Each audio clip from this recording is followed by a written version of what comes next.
To niti ne preseneča, saj je ljudi danes več kot 7 milijard, kar je skoraj dvakrat toliko kot pred 40 leti. A težava ni le v tem, da nas je veliko, ampak tudi v tem, da ljudje od narave zahtevamo preveč. Izsušujemo mokrišča, izsekavamo gozdove, še posebej tropske, in premalo drevesom pustimo, da bi lahko spet zrasla. Zato mnoge živali, ki so doma v gozdu, tam ne morejo več živeti. Ker ribiške barke noč in dan lovijo, v vodo pa poleg tega izpuščamo strupene snovi, je bilo vodnih živali še pred 40 leti več kot 3-krat toliko kot danes.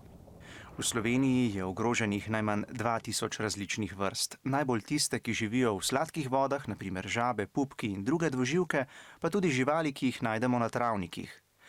Ljudje, ki se zavedajo, da brez živali in rastlin tudi nas ne bi bilo, so se odločili določene dele narave zaščititi.